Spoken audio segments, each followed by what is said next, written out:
بسم اللہ الرحمن الرحیم۔ اردو کہانیوں کی دنیا میں خوش آمدید۔ پچھلے زمانے میں ملک روم کی ایک دور دار ریاست پر ایک بادشاہ حکومت کرتا تھا۔ اس بادشاہ کے 7 بیٹے اور ایک بیٹی تھی جو 7 بھائیوں کی اکلوتی بہن تھی، اور پھر ان سب سے چھوٹی ہونے کی وجہ سے وہ بے انتہا لاڈلی بھی تھی۔ بادشاہ اور ملکہ کے ساتھ ساتھ اس کے 7 بڑے بھائی بھی اس سے بے حد پیار کرتے تھے، جس کی وجہ سے وہ انتہائی ضدی ہو گئی تھی۔ اس لیے وہ ہر بات پر ضد کر کے بیٹھ جاتی تھی۔ بادشاہ ملکہ اور اس کے بھائی شہزادوں کو اس کی ضد ماننا پڑتی تھی۔ چونکہ اس کے لاڈ کا عالم رعایا کے ہر آدمی کو پتا تھا، اس لیے وہ سب اسے لاڈلی شہزادی کہتے تھے۔ حالانکہ اس کا اصل نام جہاں آرا تھا، لیکن اس کا نام لاڈلی شہزادی بے حد مشہور ہو گیا تھا۔ اب سب اسے لاڈلی شہزادی ہی کہتے تھے۔ لاڈلی شہزادی زیورات کی بہت شوقین تھی، اس لیے دنیا بھر کے بے انتہا خوبصورت زیورات اس کے پاس موجود تھے۔ اس کے ساتھ ساتھ وہ باہر سے آنے والے تاجروں سے بھی زیورات خریدتی تھی، اور جو زیور اسے پسند آ جاتا وہ اسے ہر قیمت پر خرید لیتی تھی۔ ایک روز وہ اپنے محل میں اپنے سہیلیوں کے ساتھ بیٹھی ہوئی تھی۔ ایک کنیز نے زیورات کے ایک تاجر کی آمد کی اطلاع دی، تو شہزادی نے تاجر کو فوراً بلایا۔ تاجر کسی دور دراز ملک کا رہنے والا تھا۔ اس کے پاس بے انتہا خوبصورت اور نایاب زیور تھے جو شہزادی کو بے حد پسند آئے، اور شہزادی نے انہیں منہ مانگی قیمت پر خرید لیا۔ کاش میرے پاس کٹامہ ہوتا، تو آج میں اس کے بدلے شہزادی سے بہت سی دولت حاصل کر لیتا۔ اچانک تاجر کے منہ سے یہ نکلا تو شہزادی چونک پڑی۔ کٹامہ کیا مطلب ہے؟ شہزادی نے تاجر سے پوچھا۔ چھوڑے شہزادی صاحبہ، جو چیز مل ہی نہ سکتی اس کا ذکر کیا کرنا ہے، بس ویسے ہی میرے منہ سے نکل گیا، تاجر نے ٹالنے سے انداز میں کہا۔ نہیں نہیں، تمہیں بتانا پڑے گا۔ شہزادی اپنی عادت کے مطابق ضد پر اتر آئی، تو تاجر نے بہت کوشش کی کہ کسی طرح شہزادی کو ٹال دے، لیکن شہزادی تو بے حد ضدی تھی۔ اس نے جیسے جیسے تاجر ٹالتا رہا اسے، اس کی ضد اور بڑھتی گئی، اور جب شہزادی نے تاجر کو قتل کرا دینے کی دھمکی دی تو تاجر خوف زدہ ہو گیا۔ شہزادی صاحبہ، میں تو آپ کے وجہ سے نہیں بتا رہا تھا، کیونکہ اس کا حصول انتہائی خطرناک بھی ہو سکتا ہے، لیکن آپ نے مجھے مجبور کر دیا ہے، اس لیے میں بتا دیتا ہوں کہ کٹامہ جادوگروں کے ملک تسلیم ہو شربا کے شہنشاہ افسر صاحب کے تیار کرایا ہوا ایک ایسا ہار ہے جس میں دنیا کی سب سے قیمتی موتی پروئے گئے ہیں۔ ان موتیوں کی تعداد 100 ہے، اور ان کی ہر موتی اس قدر قیمتی ہے کہ ایک موتی کی قیمت ایک پورے ملک کے خزانے سے بھی زیادہ ہے۔ شہنشاہ افسر صاحب نے یہ ہار اپنی بیٹی کو تحفے میں دیا تھا، پھر یہ ہار ایک طاقتور دیو کے ہاتھ لگ گیا، اور اب یہ ہار اس طاقتور دیو کے قبضے میں ہے۔ اس دیو کا نام شامان دیو ہے۔ یہ اس قدر طاقتور دیو ہے کہ بڑے سے بڑا اور طاقتور سے طاقتور دیو بھی اس کا مقابلہ نہیں کر سکتا، اور جب تک اس دیو کو ہلاک نہ کر دیا جائے کٹامہ ہار کسی کو نہیں مل سکتا۔ اور یہ دیو کالے پہاڑوں کے اندر بنے محل میں رہتا ہے، اور اس نے اپنی حفاظت کے لیے بہت سے بہادر چڑیل بنا رکھے ہیں جو لڑائی برائی اور طاقت میں عام انسانوں سے کہیں زیادہ ہے۔ اس لیے اگر کوئی آدمی کٹامہ ہار لینے ان پہاڑوں پر جا نکلتا ہے تو شامان دیو کے یہ چڑیلے اور شیطان اس کا ایک لمحے میں خاتمہ کر دیتے ہیں۔ کہا جاتا ہے کہ جس شہزادی کے گلے میں کٹامہ ہار ہوگا وہ دنیا کی سب سے خوبصورت اور امیر شہزادی کہلائے گی۔ تاجر نے پوری تفصیل بتاتے ہوئے کہا تو شہزادی بہت خوش ہوئی، اور اس نے تاجر سے مزید تمام تفصیلات معلوم کر لی، اور پھر بادشاہ سلامت کے بڑے محل میں آ گئی۔ اس نے اپنے 7 بھائیوں کو اکٹھا کیا، اس سے فرمائش کی کہ وہ اب اسے کٹامہ ہار لا دے، لیکن سب بھائیوں نے انکار کر دیا کیونکہ اس میں ان کی جان جانے کا خطرہ تھا، اور وہ ایک ہار کے خاطر اپنی جان خطرے میں ڈالنا نہیں چاہتے تھے۔ لیکن شہزادی نے اپنی عادت کے مطابق ضد پکڑ لی، اور پھر اس کی ضد اس قدر بڑھ گئی کہ وہ بیمار پڑ گئی۔ بادشاہ بہت فکر مند ہوا۔ اس نے وزیر سے مشورہ کیا تو وزیر اعظم نے مشورہ دیا کہ بے شمار ریاستوں کے شہزادے لاڈلی شہزادی سے شادی کرنے کے خواہش مند ہیں، اس لیے کیوں نہ ہر جگہ اعلان کرا دیا جائے کہ جو شہزادہ کٹامہ ہار لے کر آئے گا اس سے شہزادی کی شادی کر دی جائے گی۔ بادشاہ کو یہ تجویز بہت پسند آئی۔ اس نے ملکہ سے مشورہ کیا تو ملکہ نے بھی اسے پسند کیا۔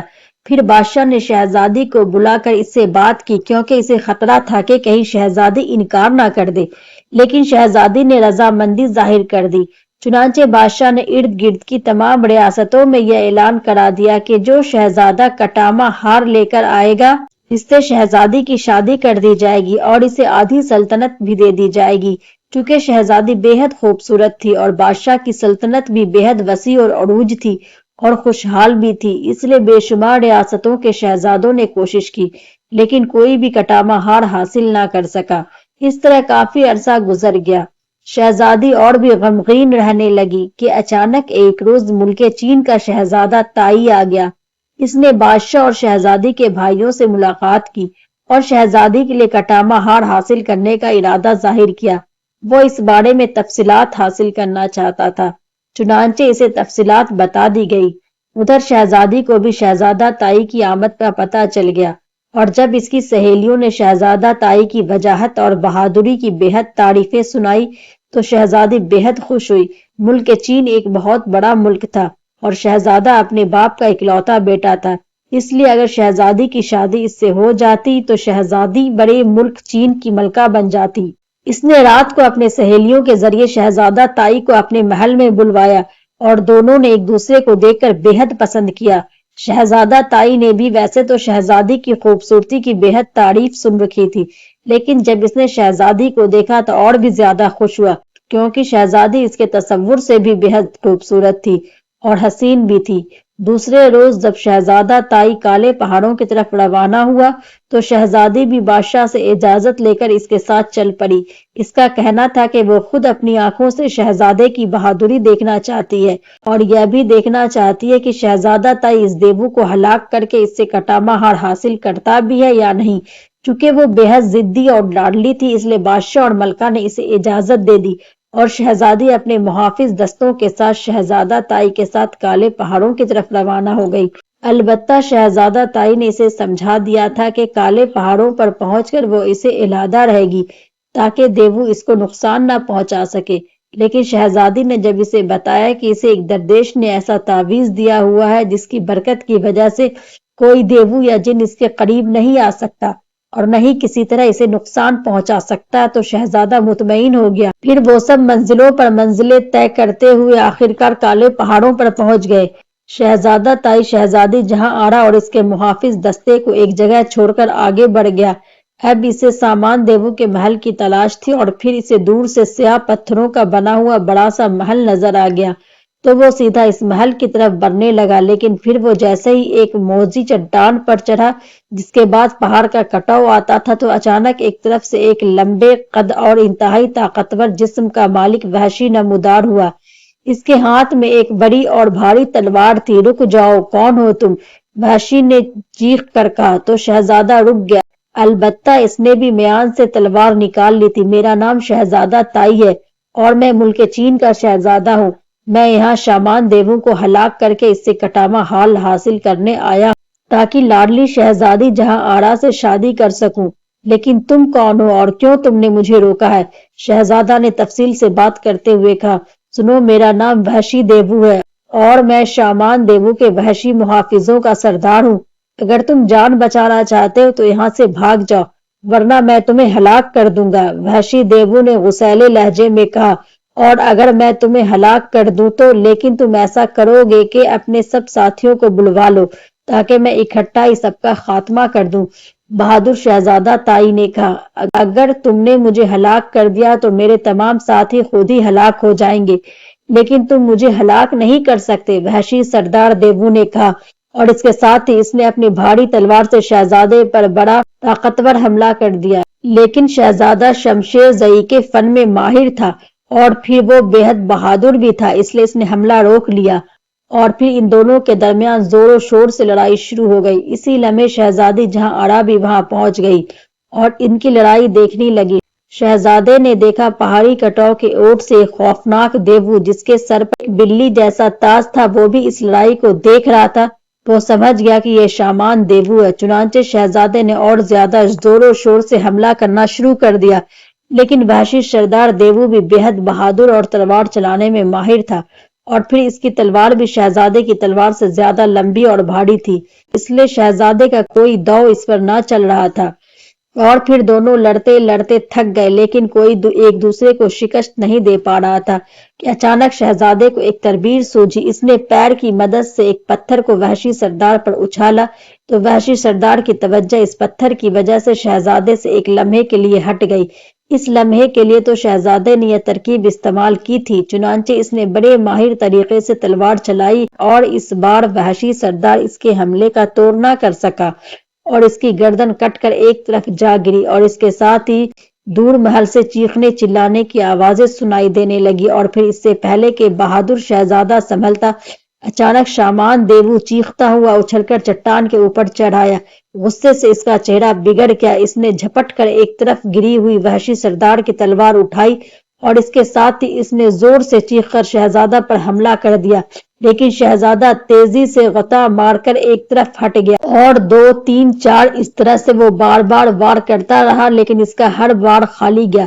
چونکہ اس نے شدید غصے کی وجہ سے اپنی پوری طاقت سے وار کیا تھا، اس لیے وار خالی جاتے ہی وہ گھوم گیا اور اس کے گھومنے کی وجہ سے شہزادہ کو موقع مل گیا۔ اس نے اس کے ٹانگوں کے پچھلے حصے پہ زور سے تلوار کا وار کیا تو بے پناہ طاقتور اور لمبا تگڑا شامان دیو چیختا ہوا منہ کے بل نیچے گرا اور پھر اس سے پہلے کہ وہ اٹھتا، شہزادہ نے تیزی سے آگے بڑھ کر اس کی گردن کی عقبی حصے پر پوری قوت سے وار کیا۔ اس کا یہ وار اس قدر طاقتور تھا کہ اگر مقابل میں کوئی انسان ہوتا تو اس کی گردن کٹ جاتی، لیکن اس مقابل انسان کے بجائے دیو تھا اور دیو بھی شامان جیسا طاقتور، اس لیے اس کی گردن نہ تو کٹی البتہ اس کی گردن پر خاصا گہرا زخم آ گیا۔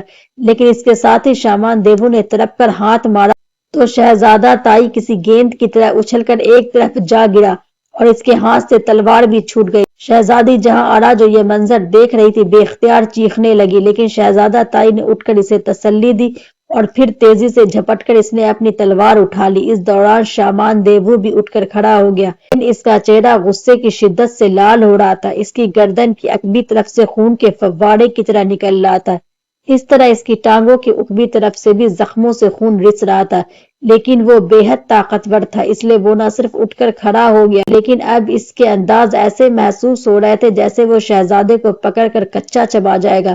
لیکن شہزادہ تائی اب پوری طرح سنبھل گیا تھا، اس نے خود ہی تیزی سے آگے بڑھ کر شامان دیو پر حملہ کر دیا، لیکن شامان دیو نے ایک لخت ہاتھ کو گھمایا اور اسی لمحے شہزادہ تائی اس کے ہاتھ میں آ گیا اور اس نے اس طرح ہوا میں شہزادے کو اٹھا لیا جیسے شہزادہ تائی کاغذ کا بنا ہوا چھوٹا سا کھلونا ہو۔ شہزادی جہاں آرا کی ایک بار پھر سے چیخ نکل گئی۔ اس کے ساتھ ہی شہزادے نے اللہ تعالیٰ سے شہزادے کے لیے دعا مانگنا شروع کر دی اور اللہ تعالیٰ سے وعدہ کیا کہ وہ آئندہ بنا وجہ کی ضد نہیں کیا کرے گی۔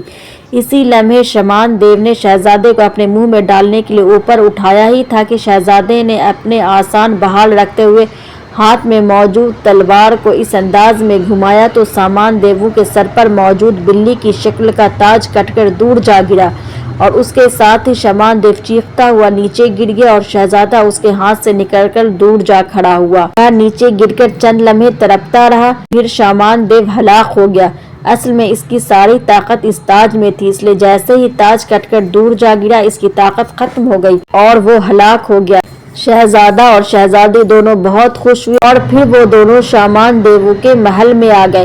وہاں اس کے سارے محافظ کا خاتمہ ہو چکا اور اس کا محل ویران ہو چکا تھا۔ انہیں سامنے کٹما ہار لٹکتا ہوا پایا اور پھر وہ دونوں ہار کو لے کر ہنسی خوشی اپنے محل میں لوٹ آئے اور ان دونوں کی شادی خوشی خوشی ہو گئی۔ محترم حضرات، اگر میری یہ کہانی پسند آئی ہو تو اسے لائک کریں، شیئر کریں اور سبسکرائب کریں۔